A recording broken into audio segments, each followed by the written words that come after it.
Bonjour, on est vendredi le 23 décembre 2011. Alors 23 décembre, ça veut dire qu'on est près de Noël. Alors, paix sur la terre aux hommes de bonne volonté, les hommes, les femmes, les enfants et nos compagnons, les chats, les chiens, paix à tout le monde. Voilà. Alors, si on pouvait aussi s'arrêter d'abattre des animaux dans les abattoirs, surtout de la manière dont on le fait, ce serait pas une mauvaise chose non plus. Mais enfin voilà, on est une espèce omnivore. Alors on va continuer à tuer les animaux comme ça pour les manger. Voilà, il faudra un jour réfléchir à tout ça. Mais vous me direz qu'il y a d'autres urgences, comme la Banque Centrale Européenne. Euh, que dire de cette opération? Bah, ce sont les opérations de la dernière chance, oui. Le système bancaire européen laisse arrêter. Faute de système sanguin, faute d'argent qui circule, les Américains avaient arrêté déjà depuis un moment de procurer de l'argent aux banques européennes. Enfin, en tout cas, ils haussaient la voix à propos de ça, ça circulait plus beaucoup. Pourquoi? Parce que nous n'arrivons pas à arranger les affaires dans notre famille européenne. Alors, est-ce que c'est un complot anglo-saxon? Non, non, tout ça c'est un même système. Et les Américains avaient bien raison de taper sur la table en disant écoutez, il faut que ça avance. Alors nous, on a aussi de bonnes raisons d'aller taper sur la table des Américains en disant que leur système actuel avec le dollar comme monnaie de référence qui leur permet d'utiliser la planche à billets et puis de déverser ces dollars dans le monde en nous laissant nous débrouiller avec tout ça, on peut aussi aller taper sur la table. On peut tous aller taper sur la table les uns des autres. Le danger, c'est qu'on trouve des boucs émissaires. Vous avez vu ce jeune soldat américain qui a été lynché en fait par ses petits camarades en Afghanistan parce qu'il est d'origine chinoise. Il y a pas mal d'années, j'étais aux États-Unis et il s'est passé la chose suivante. C'est un ami qui me il parlait des Chinois qui hein, en Amérique. Il m'en parlait d'une manière qui me rappelait des choses horribles. La manière dont on parle d'une minorité dans son pays parce que ça va mal et qu'on ne sait pas trop quoi faire. Alors on cherche des gens autour de soi à qui qu'on peut engueuler pour ça. Voilà. Alors c'est un signe de ce jeune Américain d'origine chinoise massacré par ses petits camarades. Ça nous montre les temps vers lesquels nous allons. Alors, les temps vers lesquels nous allons, c'est aussi des gens qui, sur mon blog, imaginent qu'on peut dire du bien de Monsieur Ron Paul.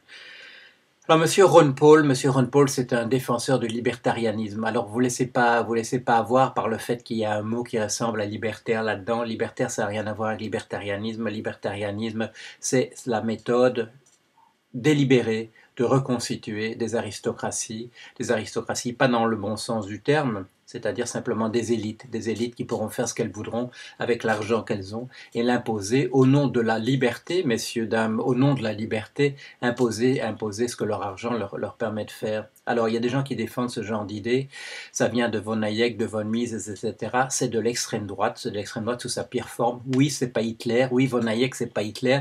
Ça ne veut pas dire qu'il n'y a pas différents moyens d'être d'extrême droite. La manière Hayek et la manière von Mises, c'est une autre manière que celle d'Hitler. C'est la même chose, c'est le même message. C'est la possibilité d'avoir une race des seigneurs ou une race des aristocrates de ceci ou de cela. Dans ce cas-ci, c'est une race des aristocrates de l'argent. Ça vaut pas mieux que les autres. Ça vaut pas mieux que les autres. Nous sommes effectivement dans des systèmes qui recréent des aristocraties.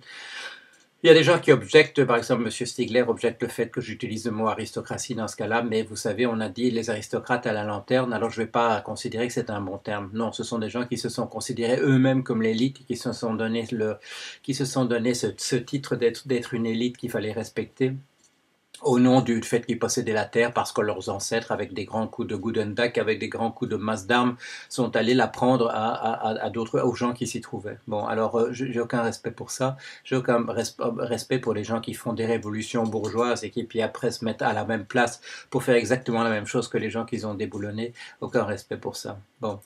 Alors voilà, opération de la dernière chance faite par les banques. Oui, l'argent ne circulait pas. Oui, il fallait faire quelque chose si on voulait que le système ne s'arrête s'arrête pas purement et simplement. Bon, parce qu'il était sur le chemin de s'arrêter, arrêter comme il l'a fait en 2008, parce que les banques ne se prêtent plus les unes aux autres. Pourquoi? Parce qu'elles se suspectent d'être insolvables, de ne pas avoir l'argent nécessaire pour payer leurs dettes. Alors on a remis un bon coup d'argent dans le système. C'est quoi? C'est pratiquement un demi-millier, pardon, oui, un demi-millier de milliards d'euros qui ont été distribués aux banques simplement parce qu'il n'y avait plus rien dans les caisses. Alors, qui est-ce qui est responsable? C'est les États, c'est les banques, etc. Non, c'est ce système qui fait que l'argent, c'est ça le capitalisme, messieurs, dames, c'est le fait que l'argent n'est pas à sa place. Bon, l'argent est monopolisé par un tout petit groupe de personnes, et alors quand on en a besoin, c'est ça le capitalisme, c'est le fait que l'argent n'est jamais à l'endroit où il est nécessaire pour bouffer, pour faire marcher une usine, etc., et qu'il faut l'emprunter, et il faut payer des intérêts là-dessus, et que ça donne encore plus d'argent aux gens qui en avaient déjà un peu trop au départ. Voilà, c'est ça ce système. Et c'est ça qui fait que la machine grippe. C'est pas les banquiers, c'est pas les ceci, c'est pas les politiques, etc. C'est le système dans lequel on est. Je suis anthropologue. Les hommes sont dans des institutions, les hommes sont au sein de structures, les hommes et les femmes, les enfants sont au sein de structures, et ces structures les obligent de faire un certain nombre de choses. Alors ils peuvent se rebeller contre ces structures, ils peuvent les changer, ils ont la possibilité. Il n'y a pas de Tina, il n'y a jamais eu Tina dans l'histoire. There is no alternative. Ça n'a jamais été le cas. Il y a toujours moyen de sortir des situations dans lesquelles on se trouve quand elles sont bouchées. Alors, on a remis cette machine en marche, ça va tenir un certain temps, bien entendu, puisque on a bouché les trous qui se créaient à l'intérieur des banques. Est-ce que ça va changer un système qui est fondé uniquement sur le crédit? Bien entendu que non. On va distribuer une partie de cet argent en crédit qui vont être distribués, enfin, qui vont être prêtés, alors qu'il faudra le rendre. Et si vous êtes un emprunteur douteux, votre notation va baisser. Par conséquent, ce sera plus difficile, ça va plomber les banques, etc. Bien entendu, une partie de cet argent, on ne perd pas, on ne change pas les bonnes habitudes, va être distribué en bonus aux dirigeants de ces banques en raison de la grande qualité dont ils font preuve, c'est-à-dire en fait d'avoir pu faire du chantage vis-à-vis des États et obtenir de l'argent. Mais comme je vous le dis, c'est le système dans son ensemble. On va encore distribuer une grande partie de cet argent qui est donné aux États sous forme de dividendes aux actionnaires. C'est le système dans lequel on est, c'est le système capitaliste. Bon, voilà, c'est comme ça que ça marche, ou plutôt c'est comme ça que ça ne marche plus. Alors voilà, vous avez vu dans les exposés que je fais, je commence vraiment à travailler, à mettre un bon coup sur le prochain livre qui s'appelle provisoirement Les questions qui restent à résoudre. Alors il faut vraiment réfléchir aux questions qui sont qui restent à résoudre. J'ai commencé un petit peu déjà dans les bouquins précédents, j'ai déjà parlé de l'espèce colonisatrice que nous sommes et du cul-de-sac dans lequel elle se trouve. J'ai déjà parlé du fait de la dépendance dans laquelle nous mettons nous-mêmes vis-à-vis des objets dans le capitalisme à l'agonie, etc. On va mettre tout ça ensemble, on va essayer de vraiment de répondre quelles sont les questions qui restent encore à résoudre dans ce bouquin. Alors voilà, ça va aller un petit peu partout. Je suis en train de relire parce qu'il faut réfléchir à ce que c'est l'espèce humaine un petit peu. Hein. On le fait pas vraiment, mais il faut vraiment dire voilà le cadre de ce que nous sommes, et ça permet d'éclaircir la question de savoir qu'est-ce qu'on a envie de mettre à la place. Voilà, parce que si on essaie de mettre une fois de plus des choses qui ne correspondent pas du tout, ou si on réfléchit pas du tout à la manière dont les mécanismes sont en place et qui fait que on fera une révolution pour mettre une autre bande de zigotos à la place de ceux qui y sont maintenant, c'est vraiment pas la peine. Voilà. Alors on travaille à ça. Les socialistes utopiques, c'est aussi quelque chose que je relis de manière systématique parce qu'il y a eu au 19e siècle, il y a eu dans cette période entre 1800 et 1850, il y a eu une réflexion énorme et systématique sur tout ce qu'on pouvait imaginer de mettre en place à la place de ce qu'on a. Voilà. Alors 1848, ça a été une espèce de tentative complètement ratée d'expérimenter sur un certain nombre de ces choses.